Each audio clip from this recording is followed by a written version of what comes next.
ನಮಸ್ಕಾರ ವಿದ್ಯಾರ್ಥಿಗಳೇ, ಈ ಒಂದು ವಿಡಿಯೋದಲ್ಲಿ ಎಸ್ಎಸ್ಎಲ್ಸಿ ಪರೀಕ್ಷೆ 2026 ಈ ಒಂದು ಪರೀಕ್ಷೆಗಾಗಿ ಕರ್ನಾಟಕ ಶಾಲಾ ಪರೀಕ್ಷೆ ಮತ್ತು ಮೌಲ್ಯ ನಿರ್ಣಯ ಮಂಡಳಿ ಅವರು ಕೊಟ್ಟಂತಹ ಮಾದರಿ ಪ್ರಶ್ನೆ ಪತ್ರಿಕೆ 2ರ ಪ್ರಶ್ನೆಗಳಿಗೆ ಉತ್ತರವನ್ನ ನೋಡೋಣ. ಇಲ್ಲಿ ಕೊಟ್ಟಂತಹ ಪ್ರಶ್ನೆಗಳಿಗೆ ಯಾವ ರೀತಿ ತಾವು ಉತ್ತರಗಳನ್ನ ಬರೀಬೇಕು ಮತ್ತು ಆ ಒಂದು ಉತ್ತರಗಳಿಗೆ ಯಾವ ರೀತಿಯಲ್ಲಿ ಅಂಕಗಳ ವಿಂಗಡಣೆಯನ್ನ ಮಾಡಿರ್ತಾರೆ ಅನ್ನೋದನ್ನ ಈ ವಿಡಿಯೋದಲ್ಲಿ ತಿಳಿದುಕೊಳ್ಳೋಣ. 2 ಬಹು ಆಯ್ಕೆಯ ಪ್ರಶ್ನೆಗಳು ಇದೆ. ಒಂದನೇದು ವಿದ್ಯುತ್ ಪ್ರವಾಹದ ಎಸ್ಐ ಏಕಮಾನ ಯಾವುದು ಅಂತ ಕೇಳಿದ್ದಾರೆ. ಆಂಪಿಯರ್ ಇದೆ, ಓಮ್, ವೋಲ್ಟ್ ಮತ್ತು ವ್ಯಾಟ್.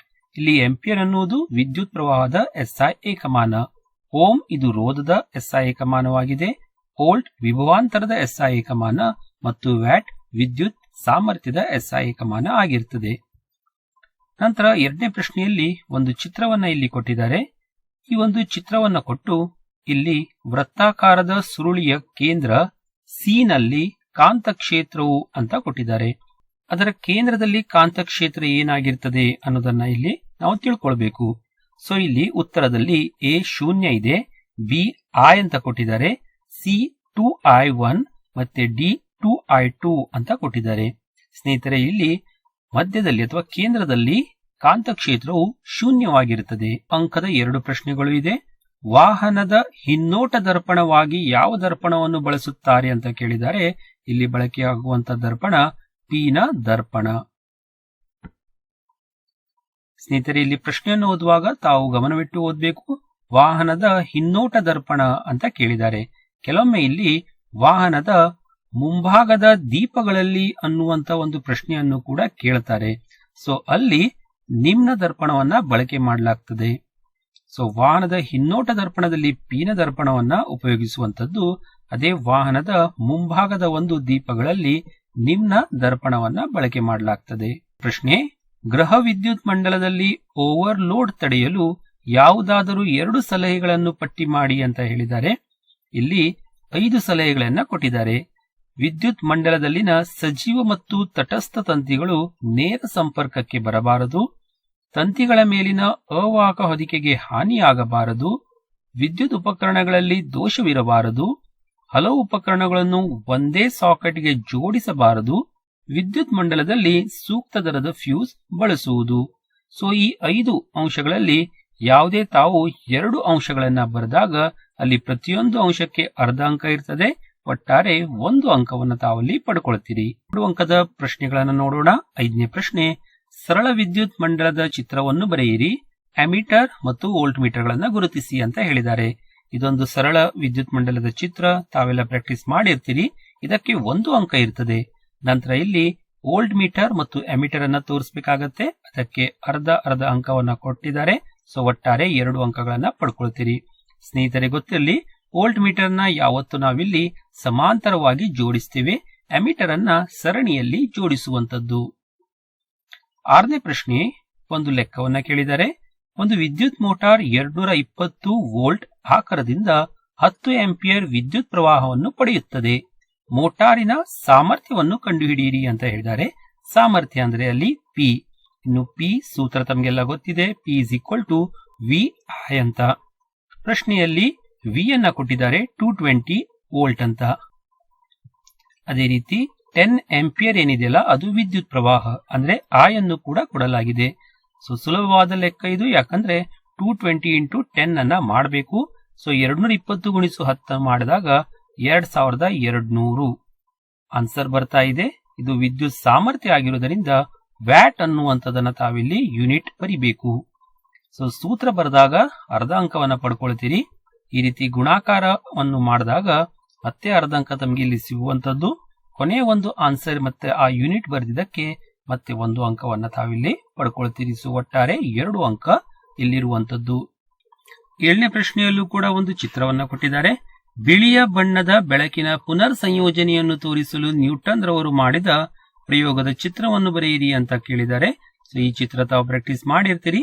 ತಾವಿಲ್ಲಿ ನೋಡಬಹುದು 2 ಇಲ್ಲಿ ಪಟ್ಟಕ ಇರುವಂತದ್ದು, ಒಂದು ನೇರವಾದ ಪಟ್ಟಕ, ಇನ್ನೊಂದು ತಲೆ ಕೆಳಗಾದಂತ ಪಟ್ಟಕ. ನಂತರ ಪತನ ಕಿರಣ ಇದೆ, ಅದು ಬಿಳಿ ಬೆಳಕಾಗಿರ್ತದೆ. ನಂತರ ಈ ಬದಿಗೆ ಪರದೆಯನ್ನು ತಾವಿಲ್ಲಿ ತೋರಿಸಬೇಕಾಗ್ತದೆ. ನಂತರ ಇಲ್ಲಿ ತಾವು ನೋಡ್ತಾ ಇದ್ದೀರಿ ಆರ್ ಮತ್ತೆ ವಿ ಅಂತ ಇದೆ. ಆರ್ ಅಂದ್ರೆ ಅದು ರೆಡ್ ಕೆಂಪು ಕಿರಣ, ವಿ ಅಂದ್ರೆ ಅದು ನೇರಳೆ ಬಣ್ಣದ ಒಂದು ಕಿರಣ ಆಗಿದೆ. ಸೊ ಇಲ್ಲಿ ಏನಾಗ್ತಾ ಇದೆ ಅಂದ್ರೆ ಬೆಳಕಿನ ವರ್ಣ ವಿಭಜನೆ ಆಗ್ತಾ ಇದೆ. ಆ ವರ್ಣ ವಿಭಜನೆ ಮತ್ತೆ ಬಿಳಿಯ ಬೆಳಕಾಗಿ ಇಲ್ಲಿ ಪರದೆ ಮೇಲೆ ಪಡೆಯುವಂತದ್ದು. ಸೊ ಇದು ರೇಖಾಚಿತ್ರ ಆಗಿರುವುದರಿಂದ ತಾವು ಸರಿಯಾಗಿ ಆ ರೇಖೆಗಳನ್ನ ಬಿಡಿಸಬೇಕು. ಆಗ ತಮಗೆ 2 ಅಂಕ ಅಲ್ಲಿ ಸಿಗ್ತದೆ. ಇನ್ನು 3 ಅಂಕದ ಪ್ರಶ್ನೆಗಳು. 8ನೇದು ಎ ಮತ್ತೆ ಬಿ ಅಂತ 2 ಪ್ರಶ್ನೆ ಕೇಳಿದ್ದಾರೆ. ಬೆಳಕಿನ ಪ್ರತಿಫಲನದ 2 ನಿಯಮಗಳನ್ನು ನಿರೂಪಿಸಿ ಅಂತ ಹೇಳಿದ್ದಾರೆ. 1ನೇ ನಿಯಮ, ಪತನ ಕೋನವು ಪ್ರತಿಫಲನದ ಕೋನಕ್ಕೆ ಸಮವಾಗಿರುತ್ತದೆ. 2ನೇ ನಿಯಮ, ಪತನ ಕಿರಣ, ಪ್ರತಿಫಲನ ಕಿರಣ ಮತ್ತು ಪತನ ಬಿಂದುವಿನಲ್ಲಿ ಪ್ರತಿಫಲನದ ಮೇಲ್ಮೈಗೆ ಎಳೆದ ಲಂಬ ಈ 3 ಒಂದೇ ಸಮತಲದಲ್ಲಿ ಇರುತ್ತದೆ. ಸೊ ಇಲ್ಲಿ 2 ನಿಯಮವನ್ನ ತಾವು ಬರಿತಾ ಇದ್ದೀರಿ. ಪ್ರತಿಯೊಂದು ನಿಯಮಕ್ಕೂ 1 ಅಂಕವನ್ನ ಇಲ್ಲಿ ನೀಡಲಾಗ್ತದೆ. ಅದೇ ರೀತಿ ಬಿದ್ರಲ್ಲಿ ದರ್ಪಣದ ವರ್ಧನೆ ಎಂದರೇನು ಅಂತ ಕೇಳಿದ್ದಾರೆ. ದರ್ಪಣದ ವರ್ಧನೆ ಅಂದ್ರೆ ದರ್ಪಣಗಳಿಂದ ಉಂಟಾದ ಪ್ರತಿಬಿಂಬದ ಎತ್ತರ ಹಾಗೂ ವಸ್ತುವಿನ ಎತ್ತರಗಳ ನಡುವಣ ಆ ಅನುಪಾತಕ್ಕೆ ವರ್ಧನೆ ಅಂತ ಕರಿತೇವೆ. ಈ ಒಂದು ಡೆಫಿನೇಷನ್ಗೆ ಅರ್ಧ ಅಂಕ ಇರುವಂತದ್ದು. ಇಲ್ಲಿ ಇನ್ನೊಂದು ಪ್ರಶ್ನೆಯನ್ನ ಕೇಳಿದ್ದಾರೆ. ವರ್ಧನೆಯ ಮೌಲ್ಯದಲ್ಲಿ ಋಣಾತ್ಮಕ ಚಿಹ್ನೆಯು ಏನನ್ನು ಸೂಚಿಸುತ್ತದೆ ಅಂತ ಕೇಳಿದ್ದಾರೆ. ಋಣಾತ್ಮಕ ಚಿಹ್ನೆ ಏನಿದೆಯಲ್ಲ ಅದು ಪ್ರತಿಬಿಂಬವು ಸತ್ಯ ಪ್ರತಿಬಿಂಬ ಎಂದು ಸೂಚಿಸುವಂತದ್ದು. ಈ ಉತ್ತರಕ್ಕೆ ಮತ್ತೆ ತಾವು ಇಲ್ಲಿ ಅರ್ಧ ಅಂಕವನ್ನ ಪಡ್ಕೊಳ್ತೀರಿ. ಒಟ್ಟಾರೆ 3 ಅಂಕವನ್ನ ತಾವು ಪಡ್ಕೊಳ್ತೀರಿ. ಸ್ನೇಹಿತರೆ ಗೊತ್ತಿರಲಿ, ಈ ಬೆಳಕಿನ ಪ್ರತಿಫಲನದ ನಿಯಮವನ್ನ ಕೇಳಿದಾಗ ಪ್ರಶ್ನೆಯನ್ನ ಸ್ವಲ್ಪ ಗಮನವಿಟ್ಟು ನೋಡ್ಬೇಕು. ಇಲ್ಲಿ ಪ್ರತಿಫಲನದ ನಿಯಮ ಕೇಳಿದಾರೋ ಅಥವಾ ವಕ್ರೀಭವನದ ನಿಯಮ ಕೇಳಿದಾರೋ ಅಂತ. ಪ್ರತಿಫಲನದ ನಿಯಮ ಕೇಳಿದ್ದಾರೆ, ಆ ಪ್ರತಿಫಲನದ ನಿಯಮವನ್ನೇ ಬರಿಬೇಕು. ಇನ್ನೂ 2 ನಿಯಮ ಇದೆ, ಅದು ಬೆಳಕಿನ ವಕ್ರೀಭವನದ ನಿಯಮಗಳು. ಆದ್ರಿಂದ ಕ್ವಶನ್ ಅನ್ನ ಸ್ವಲ್ಪ ಕೇರ್ಫುಲ್ ಆಗಿ ಓದ್ಕೊಳ್ಬೇಕು. ಅದೇ ರೀತಿ ಇಲ್ಲೂ ಕೂಡ ತಾವು ನೋಡಬಹುದು, ಋಣಾತ್ಮಕ ಚಿಹ್ನೆಯನ್ನ ಕೇಳಿದ್ದಾರೆ. ಧನಾತ್ಮಕ ಚಿಹ್ನೆ ಮಿಥ್ಯ ಪ್ರತಿಬಿಂಬವನ್ನ ಸೂಚಿಸುತ್ತದೆ, ಋಣಾತ್ಮಕ ಚಿಹ್ನೆ ಸತ್ಯ ಪ್ರತಿಬಿಂಬವನ್ನ ಸೂಚಿಸುವಂತದ್ದು. ಇನ್ನು ಈ ಒಂದು 8ನೇ ಪ್ರಶ್ನೆಗೆ ಅಥವಾ ಅಂತ ಹೇಳಿ ಇನ್ನೊಂದು ಪ್ರಶ್ನೆಯನ್ನ ಕೇಳಿದ್ದಾರೆ. ಇಲ್ಲಿ ಒಂದು ಚಟುವಟಿಕೆಯನ್ನ ವಿವರಿಸಬೇಕು. ಆಯತಾಕಾರದ ಗಾಜಿನ ಚಪ್ಪಡಿಯ ಮೂಲಕ ಬೆಳಕಿನ ವಕ್ರೀಭವನವನ್ನು ತೋರಿಸುವ ಚಟುವಟಿಕೆಯನ್ನು ವಿವರಿಸಿ ಅಂತ ಹೇಳಿದ್ದಾರೆ. ಸೊ ಇಲ್ಲಿ ಚಟುವಟಿಕೆಯನ್ನ ವಿವರಿಸಬೇಕಾಗ್ತದೆ, ಯಾವುದೇ ರೀತಿ ಚಿತ್ರ ಬಿಡಿಸುವಂತ ಅವಶ್ಯಕತೆ ಇಲ್ಲ. ಸೊ ಚಟುವಟಿಕೆಯ ಹಂತಗಳು ಈ ರೀತಿ ಇದೆ. ಒಂದು ಡ್ರಾಯಿಂಗ್ ಬೋರ್ಡ್ನ ಮೇಲೆ ಬಿಳಿ ಕಾಗದ ಹಾಳೆಯನ್ನು ಡ್ರಾಯಿಂಗ್ ಪಿನ್ನುಗಳ ಸಹಾಯದಿಂದ ಅಳವಡಿಸಿ. ಈ ಒಂದು ವಾಕ್ಯಕ್ಕೆ ತಾವು ಅರ್ಧ ಅಂಕವನ್ನ ಪಡ್ಕೊಳ್ತೀರಿ. ನಂತರ ಆಯತಾಕಾರದ ಗಾಜಿನ ಚಪ್ಪಡಿಯನ್ನು ಹಾಳೆಯ ಮೇಲೆ ಮಧ್ಯಭಾಗದಲ್ಲಿ ಇರಿಸಬೇಕು ಮತ್ತು ಗಾಜಿನ ಚಪ್ಪಡಿಯ ಸುತ್ತಲೂ ಪೆನ್ಸಿಲ್ ಸಹಾಯದಿಂದ ರೇಖೆಗಳನ್ನು ಎಳೆಯಬೇಕು. ಮತ್ತೆ ಅರ್ಧ ಅಂಕ ಈ ಒಂದು ವಾಕ್ಯಕ್ಕೆ ಕೊಟ್ಟಿದ್ದಾರೆ. ಒಂದೇ ರೀತಿಯ 4 ಗುಂಡು ಪಿನ್ನುಗಳನ್ನು ತೆಗೆದುಕೊಂಡು ಅದರಲ್ಲಿ 2 ಪಿನ್ನುಗಳನ್ನು ಹಾಳೆಗೆ ಲಂಬವಾಗಿರುವಂತೆ ಮೇಲಿನ ಅಂಚಿನೊಂದಿಗೆ ಒಂದು ಓರೆಯಾಗಿ ರೇಖೆಯನ್ನು ಉಂಟು ಮಾಡುವಂತೆ ಪಿನ್ನುಗಳನ್ನು ಚುಚ್ಚಬೇಕು. ಇದಕ್ಕೆ ಅರ್ಧ ಅಂಕ ಇರುವಂತದ್ದು. ಚುಚ್ಚಿರುವ ಪಿನ್ನುಗಳ ಪ್ರತಿಬಿಂಬಗಳಿಗಾಗಿ ಚಪ್ಪಡಿಯ ವಿರುದ್ಧ ಅಂಚಿನಿಂದ ನೋಡಬೇಕು ಮತ್ತು ಇತರೆ 2 ಪಿನ್ನುಗಳನ್ನು ಮೊದಲ ಪಿನ್ನುಗಳ ಪ್ರತಿಬಿಂಬಗಳ ನೇರದಲ್ಲಿ ಬರುವಂತೆ ಚುಚ್ಚಬೇಕು. ಪಿನ್ನುಗಳು ಮತ್ತು ಗಾಜಿನ ಚಪ್ಪಡಿಯನ್ನು ತೆಗೆಯಬೇಕು. ಇದಕ್ಕೆ ಅರ್ಧ ಅಂಕ ಇರುವಂತದ್ದು. ಮೇಲಿನ ಅಂಚಿಗೆ ಮೇಲಿನ ಪಿನ್ನುಗಳ ತುದಿಗಳನ್ನು ಸೇರಿಸಿ ಹಾಗೂ ಕೆಳಗಿನ ಅಂಚಿಗೆ ಕೆಳಗಿನ ಪಿನ್ನುಗಳ ತುದಿಗಳನ್ನು ಸೇರಿಸಿ. ಮತ್ತೆ ಅರ್ಧ ಅಂಕ ಇದೆ. ಗಾಜಿನ ಚಪ್ಪಡಿಯ ಆ 2 ಬಿಂದುಗಳನ್ನು ಸೇರಿಸಿ. ಅರ್ಧ ಅಂಕ ಇರುವಂತದ್ದು. ಸೊ ಈ ರೀತಿ ಪ್ರತಿಯೊಂದು ಹಂತಕ್ಕೆ ಇಲ್ಲಿ ಅರ್ಧ ಅಂಕವನ್ನ ಒಟ್ಟಾರೆ 3 ಅಂಕಗಳನ್ನ ಕೊಟ್ಟಿದ್ದಾರೆ. ವಿದ್ಯಾರ್ಥಿಗಳೇ, ಈ ರೀತಿ ಚಟುವಟಿಕೆಯನ್ನ ಕೇಳಿದಾಗ ತಾವು ಅಲ್ಲಿ ಏನ್ ಮಾಡ್ಬೇಕಂದ್ರೆ ಹಂತ ಹಂತವಾಗಿ ಪ್ರತಿಯೊಂದು ಹಂತವನ್ನ ಪಾಯಿಂಟ್ ವೈಸ್ ಇಲ್ಲಿ ತಾವು ವಿವರಿಸಬೇಕಾಗ್ತದೆ. ಯಾಕಂದ್ರೆ 3 ಅಂಕ ಇದೆ ಅಂದ್ರೆ ಪ್ರತಿಯೊಂದು ಹಂತಕ್ಕೆ ಅಥವಾ ಆ ಒಂದು ವಾಕ್ಯಕ್ಕೆ ಅರ್ಧ ಅಂಕ ಇರುವಂತದ್ದು. ಅದರಿಂದ ಪ್ಯಾರಾಗ್ರಾಫ್ ವೈಸ್ ಆನ್ಸರ್ ಅನ್ನ ಬರೀಬಾರದು. ಈ ರೀತಿ ಪಾಯಿಂಟ್ ವೈಸ್ ಅಥವಾ ಹಂತದ ಮೂಲಕ ಸ್ಟೆಪ್ ವೈಸ್ ಆನ್ಸರ್ ಅನ್ನ ತಾವಿಲ್ಲಿ ಬರೀಬೇಕಾಗ್ತದೆ. 9ನೇ ಪ್ರಶ್ನೆಯಲ್ಲಿ ಎ ಬಿ 2 ಪ್ರಶ್ನೆಯನ್ನ ಕೇಳಿದ್ದಾರೆ. ಇಲ್ಲೂ ಕೂಡ ಅಥವಾ ಅಂತ ಮತ್ತೆ ಅಲ್ಲಿ ಆಪ್ಷನ್ ಅನ್ನ ಕೊಟ್ಟಿದ್ದಾರೆ. ಸೊ ಎದ್ರಲ್ಲಿ ಸಮೀಪ ದೃಷ್ಟಿ ಎಂದರೇನು ಅಂತ ಕೇಳಿದ್ದಾರೆ. ಸಮೀಪದ ವಸ್ತುಗಳನ್ನು ಸ್ಪಷ್ಟವಾಗಿ ನೋಡಲು ಸಾಧ್ಯವಾದ ಆದರೆ ದೂರದ ವಸ್ತುಗಳನ್ನು ಸ್ಪಷ್ಟವಾಗಿ ನೋಡಲು ಸಾಧ್ಯವಿಲ್ಲದ ಕಣ್ಣಿನ ದೋಷವನ್ನು ಸಮೀಪ ದೃಷ್ಟಿ ದೋಷ ಅಂತ ಕರೀತೇವೆ. ಈ ಒಂದು ವ್ಯಾಖ್ಯೆಗೆ 1 ಅಂಕ ಇರುವಂತದ್ದು. ಬೀದ್ರಲ್ಲಿ ಕಣ್ಣಿನ ಹೊಂದಾಣಿಕೆ ಸಾಮರ್ಥ್ಯ ಎಂದರೇನು ಅಂತ ಕೇಳಿದ್ದಾರೆ. ಹತ್ತಿರದ ವಸ್ತುಗಳು ಹಾಗೂ ದೂರದ ವಸ್ತುಗಳನ್ನು ನೋಡಲು ಕಣ್ಣಿನ ಮಸೂರದ ಸಂಗಮ ದೂರವನ್ನು ಹೊಂದಾಣಿಕೆ ಮಾಡಿಕೊಳ್ಳುವ ಸಾಮರ್ಥ್ಯವನ್ನು ಕಣ್ಣಿನ ಹೊಂದಾಣಿಕೆ ಸಾಮರ್ಥ್ಯ ಎನ್ನುವರು. ಈ ವ್ಯಾಖ್ಯಾನಕ್ಕೆ ಇಲ್ಲಿ ಅರ್ಧ ಅಂಕ ಇರುವಂತದ್ದು. ನಂತರ ಇಲ್ಲಿ ಪ್ರಶ್ನೆ ಮುಂದುವರೆದು, ದೂರದ ವಸ್ತುಗಳನ್ನು ನೋಡುವಾಗ ಕಣ್ಣು ಹೇಗೆ ಹೊಂದಾಣಿಕೆ ಮಾಡಿಕೊಳ್ಳುತ್ತದೆ ಅಂತ ಕೇಳಿದ್ದಾರೆ. ಇದನ್ನ ನೀವು 3 ಪಾಯಿಂಟ್ಗಳಲ್ಲಿ ವಿವರಿಸಬೇಕಾಗ್ತದೆ. ಸಿಲಿಯರಿ ಸ್ನಾಯುಗಳಿಂದ ಕಣ್ಣಿನ ಮಸೂರದ ವಕ್ರತೆಯು ಮಾರ್ಪಡಿಸಲ್ಪಡುತ್ತದೆ ಅಥವಾ ಕಡಿಮೆಯಾಗುತ್ತದೆ. ಸೆಕೆಂಡ್ ಪಾಯಿಂಟ್, ಕಣ್ಣಿನ ಮಸೂರದ ಸಂಗಮ ದೂರ ಹೆಚ್ಚಾಗುತ್ತದೆ. ಥರ್ಡ್ ಪಾಯಿಂಟ್, ಕಣ್ಣಿನ ಮಸೂರವು ತೆಳ್ಳಗಾಗುತ್ತದೆ. ಪ್ರತಿಯೊಂದು ಪಾಯಿಂಟ್ಗೂ ಇಲ್ಲಿ ಅರ್ಧ ಅಂಕ ಇರುವಂತದ್ದು. ಒಟ್ಟಾರೆ ತಾವಿಲ್ಲಿ 3 ಅಂಕವನ್ನ ಪಡ್ಕೊಳ್ತೀರಿ. ವಿದ್ಯಾರ್ಥಿಗಳಿಗೆ ಗೊತ್ತಿರಲಿ, ಇಲ್ಲಿ ಸಮೀಪ ದೃಷ್ಟಿ ಎಂದರೇನು ಅಥವಾ ಸಮೀಪ ದೃಷ್ಟಿ ದೋಷ ಎಂದರೇನು ಅನ್ನುವಂತ ಉತ್ತರ ಇದೆಯಲ್ಲ, ಸಾಮಾನ್ಯವಾಗಿ ವಿದ್ಯಾರ್ಥಿಗಳು ಏನಿಲ್ಲಿ ಅಂಡರ್ಸ್ಟ್ಯಾಂಡ್ ಮಾಡ್ಕೊಳ್ತಾರೆ ಅಂದ್ರೆ, ಸಮೀಪ ದೃಷ್ಟಿ ದೋಷ ಅಂದ್ರೆ ಬಹುಶಃ ಸಮೀಪದ ವಸ್ತುಗಳು ಸರಿಯಾಗಿ ಕಾಣಿಸುವುದಿಲ್ವೇನೋ ಅನ್ನುವಂತ ಅರ್ಥದಲ್ಲಿ ಈ ಒಂದು ಉತ್ತರವನ್ನ ತಿಳ್ಕೊಂಡಿರ್ತಾರೆ. ಆದರೆ ಗೊತ್ತಿರಲಿ, ಸಮೀಪ ದೃಷ್ಟಿ ಅಂದ್ರೆ ಅಲ್ಲಿ ಸಮೀಪದ ವಸ್ತುಗಳು ಸ್ಪಷ್ಟವಾಗಿ ಕಾಣಿಸ್ತಾ ಇರ್ತದೆ, ಆದರೆ ದೂರದ ವಸ್ತುಗಳು ಸ್ಪಷ್ಟವಾಗಿ ಕಾಣುವುದಿಲ್ಲ. ಇದನ್ನ ತಾವು ಸರಿಯಾಗಿ ತಿಳ್ಕೊಳ್ಬೇಕು. ಅಥವಾ ಅಂತ ಇನ್ನೊಂದು ಪ್ರಶ್ನೆ ಇದೆ, ನಕ್ಷತ್ರಗಳು ಮಿನುಗುವಂತೆ ಕಾಣುತ್ತದೆ, ಆದರೆ ಗ್ರಹಗಳು ಮಿನುಗುವುದಿಲ್ಲ ಏಕೆ ಅಂತ ಕೇಳಿದ್ದಾರೆ.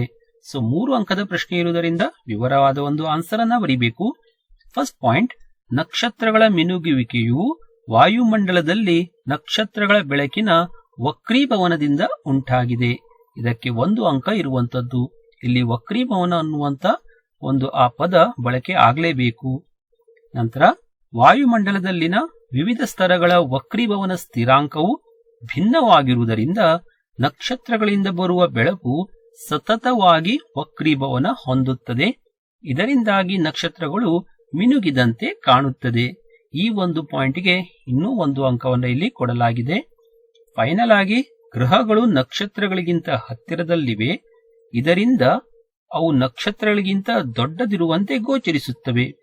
ಬೆಳಕಿನ ಆಕಾರವು ದೊಡ್ಡದಾದಂತೆ ಬೆಳಕಿನ ಸ್ಥಿತ್ಯಂತರವು ಕಡಿಮೆಯಾಗುತ್ತದೆ, ಆದರೆ ಗ್ರಹಗಳು ಮಿನುಗುವುದಿಲ್ಲ ಅನ್ನುವಂತ ಒಂದು ಪಾಯಿಂಟ್ಗೆ ಮತ್ತೆ ಇಲ್ಲಿ 1 ಅಂಕ ಸಿಗುವಂತದ್ದು.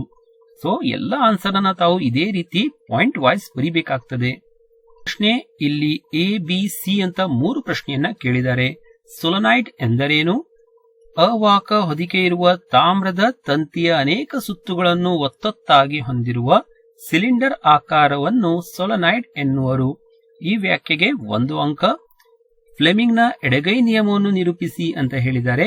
ಎಡಗೈನ ಹೆಬ್ಬೆರಳು, ತೋರು ಬೆರಳು ಮತ್ತು ಮಧ್ಯದ ಬೆರಳುಗಳನ್ನು ಪರಸ್ಪರ ಲಂಬವಾಗಿರುವಂತೆ ಹಿಡಿದುಕೊಂಡಾಗ ತೋರು ಬೆರಳು ಕಾಂತಕ್ಷೇತ್ರದ ದಿಕ್ಕನ್ನು, ಮಧ್ಯದ ಬೆರಳು ವಿದ್ಯುತ್ ಪ್ರವಾಹದ ದಿಕ್ಕನ್ನು ಹಾಗೂ ಹೆಬ್ಬೆರಳು ವಾಹಕದ ಮೇಲೆ ವರ್ತಿಸುವ ಚಲನೆಯ ಅಥವಾ ಬಲದ ದಿಕ್ಕನ್ನು ಸೂಚಿಸುತ್ತದೆ. ಇದಕ್ಕೆ 1 ಅಂಕ ಇದೆ. ನಂತರ ಸಿ, ನಮ್ಮ ದೇಶದಲ್ಲಿ ಗ್ರಹ ವಿದ್ಯುತ್ ಮಂಡಲದ ಸಜೀವ ತಂತಿ ಮತ್ತು ತಟಸ್ಥ ತಂತಿಗಳ ನಡುವಣ ವಿಭವಾಂತರ ಎಷ್ಟು ಅಂತ ಕೇಳಿದ್ದಾರೆ. ಸೊ ಅದು 220 ವೋಲ್ಟ್ ವಿಭವಾಂತರ ಆಗಿದೆ.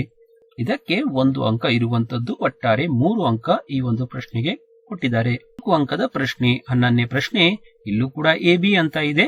ಬಿ ಇದರಲ್ಲಿ ಮತ್ತೆ 2 ಪ್ರಶ್ನೆಗಳನ್ನ ಇಲ್ಲಿ ಕೇಳಿದ್ದಾರೆ. ಎ, ಜೌಲ್ನ ಉಷ್ಣೋತ್ಪಾದನಾ ನಿಯಮವನ್ನು ನಿರೂಪಿಸಿ ಮತ್ತು ವಿದ್ಯುತ್ನ ಉಷ್ಣೋತ್ಪಾದನಾ ಪರಿಣಾಮದ ಮೇಲೆ ಕಾರ್ಯನಿರ್ವಹಿಸುವ 4 ಸಾಧನಗಳನ್ನು ಹೆಸರಿಸಿ ಅಂತ ಹೇಳಿದ್ದಾರೆ. ಮೊದಲಿಗೆ ನಿಯಮವನ್ನು ನೋಡೋಣ. ಜೌಲ್ನ ಉಷ್ಣೋತ್ಪಾದನಾ ನಿಯಮ: ರೋಧಕದಲ್ಲಿ ಉತ್ಪತ್ತಿಯಾಗುವ ಉಷ್ಣವು ವಾಹಕದಲ್ಲಿ ಪ್ರವಹಿಸುತ್ತಿರುವ ವಿದ್ಯುತ್ ಪ್ರವಾಹದ ವರ್ಗಕ್ಕೆ, ವಾಹಕದ ರೋಧಕ್ಕೆ ಮತ್ತು ವಿದ್ಯುತ್ ಪ್ರವಾಹದ ಕಾಲಕ್ಕೆ ನೇರ ಅನುಪಾತದಲ್ಲಿರುತ್ತದೆ. ಇದಕ್ಕೆ ಅಥವಾ ಈ ನಿಯಮಕ್ಕೆ 1 ಅಂಕವನ್ನ ಇಲ್ಲಿ ಕೊಟ್ಟಿದ್ದಾರೆ. ಇನ್ನು ಈ ಒಂದು ನಿಯಮದ ಮೇಲೆ ಕಾರ್ಯನಿರ್ವಹಿಸುವ 4 ಸಾಧನ ಅಂದ್ರೆ ಇಸ್ತ್ರಿಪೆಟ್ಟಿಗೆ, ಗೀಸರ್, ವಿದ್ಯುತ್ ಒಲೆ ಮತ್ತು ಟೋಸ್ಟರ್. ಪ್ರತಿಯೊಂದು ಸಾಧನಕ್ಕೆ ಅರ್ಧ ಅಂಕ ಇರುವಂತದ್ದು. ಸೊ ಒಟ್ಟಾರೆ ತಾವಿಲ್ಲಿ 2 ಅಂಕವನ್ನ ಪಡ್ಕೊಳ್ತೀರಿ. ನಂತರ ಕಾರಣ ಕೊಡಿಯಲ್ಲಿ 2 ಪ್ರಶ್ನೆಯನ್ನ ಕೇಳಿದ್ದಾರೆ. ವಿದ್ಯುತ್ ದೀಪಗಳ ತಂತುಗಳಲ್ಲಿ ವಿಶೇಷವಾಗಿ ಬಹುತೇಕ ಟಂಗಸ್ಟನ್ ಅನ್ನು ಬಳಸಲಾಗುತ್ತದೆ ಏಕೆ ಅಂತ ಕೇಳಿದ್ದಾರೆ. ಯಾಕಂದ್ರೆ ಟಂಗಸ್ಟನ್ ಹೆಚ್ಚು ರೋಧಶೀಲತೆ ಮತ್ತು ಕರಗುವ ಬಿಂದುವನ್ನ ಹೊಂದಿದೆ. ಇದಕ್ಕೆ ಅರ್ಧ ಅಂಕ ಇರುವಂತದ್ದು. ಎರಡನೇ ಒಂದು ಪ್ರಶ್ನೆಯಲ್ಲಿ ವಿದ್ಯುತ್ ಪ್ರಸರಣದಲ್ಲಿ ಸಾಮಾನ್ಯವಾಗಿ ತಾಮ್ರ ಮತ್ತು ಅಲ್ಯೂಮಿನಿಯಂ ತಂತಿಗಳನ್ನು ಬಳಸಲಾಗುತ್ತದೆ ಏಕೆ ಅಂತ ಕೇಳಿದ್ದಾರೆ. ಕಾರಣ ವಿದ್ಯುತ್ ಅವು ಉತ್ತಮ ವಾಹಕಗಳು ಆಗಿದೆ ಮತ್ತು ಕಡಿಮೆ ರೋಧವನ್ನು ಹೊಂದಿದೆ. ಈ ಒಂದು ಕಾರಣ ಕೊಡಿ ಉತ್ತರಕ್ಕೆ ಮತ್ತೆ ಅರ್ಧ ಅಂಕ ಇರುವಂತದ್ದು. ಒಟ್ಟಾರೆ 4 ಅಂಕ ಇದೆ. ನಂತರ ಇಲ್ಲಿ ಇದೇ ಒಂದು ಪ್ರಶ್ನೆಗೆ ಆಪ್ಷನ್ ಕೂಡ ಕೊಟ್ಟಿದ್ದಾರೆ. ಅಥವಾ ಅಂತ ಇನ್ನೊಂದು ಪ್ರಶ್ನೆ ಕೇಳಿದ್ದಾರೆ. ಅಲ್ಲೂ ಕೂಡ ಎ ಬಿ ಅಂತ 2 ಪ್ರಶ್ನೆ ಇದೆ. ಮೊದಲನೇದು ಓಮ್ನ ನಿಯಮವನ್ನು ನಿರೂಪಿಸಿ ವಾಹಕದ ರೋಧವು ಅವಲಂಬಿಸಿರುವ ಅಂಶಗಳನ್ನು ಪಟ್ಟಿ ಮಾಡಿ ಅಂತ ಕೊಟ್ಟಿದ್ದಾರೆ. ಸೊ ಮೊದಲಿಗೆ ನಿಯಮವನ್ನು ನೋಡೋಣ. ಸ್ಥಿರ ತಾಪದಲ್ಲಿ ವಾಹಕ ತಂತಿಯ ತುದಿಗಳ ನಡುವಿನ ವಿಭವಾಂತರವು ಅದರ ಮೂಲಕ ಹರಿಯುವ ವಿದ್ಯುತ್ ಪ್ರವಾಹಕ್ಕೆ ನೇರ ಅನುಪಾತದಲ್ಲಿರುತ್ತದೆ. ನಿಯಮಕ್ಕೆ 1 ಅಂಕವನ್ನ ಕೊಟ್ಟಿದ್ದಾರೆ. ನಂತರ ವಾಹಕದ ರೋಧವು ಅವಲಂಬಿಸಿರುವ ಅಂಶಗಳು ಅಂದ್ರೆ ವಾಹಕದ ಉದ್ದ, ಅಡ್ಡಕೊಯ್ತ ಅಥವಾ ದಪ್ಪ, ತಾಪ ಮತ್ತು ಪ್ರಾಕೃತಿಕ ಗುಣ. ಸೊ ಪ್ರತಿಯೊಂದು ಈ ಅಂಶಗಳಿಗೆ ಅರ್ಧ ಅರ್ಧ ಅಂಕ ಇರುವಂತದ್ದು. ಒಟ್ಟಾರೆ 2 ಅಂಕವನ್ನು ತಾವಿಲ್ಲಿ ಪಡ್ಕೊಳ್ತೀರಿ. ನಂತರ ಇಲ್ಲಿ ಬೀದ್ರಲ್ಲಿ 2 ಬಿಂದುಗಳ ನಡುವಿನ ವಿಭವಾಂತರ 1 ವೋಲ್ಟ್. ಈ ಹೇಳಿಕೆಯ ಅರ್ಥವನ್ನು ತಿಳಿಸಿ ಅಂತ ಹೇಳಿದ್ದಾರೆ. ವಾಹಕದ ತುದಿಗಳ ನಡುವೆ 1 ಕೂಲಂ ಆವೇಶವನ್ನು ಒಂದು ಬಿಂದುವಿನಿಂದ ಇನ್ನೊಂದು ಬಿಂದುವಿಗೆ ತರುವಲ್ಲಿ ನಡೆದ ಕೆಲಸವನ್ನ 1 ಜೌಲ್ ಎಂದರ್ಥ. ಅದನ್ನ ನಾವು 2 ಬಿಂದುಗಳ ನಡುವಿನ ವಿಭವಾಂತರ 1 ವೋಲ್ಟ್ ಅಂತ ಹೇಳಬಹುದು. ಸೊ ಈ ಹೇಳಿಕೆಗೆ ಇನ್ನೂ 1 ಅಂಕ ಇಲ್ಲಿ ಇರುವಂತದ್ದು.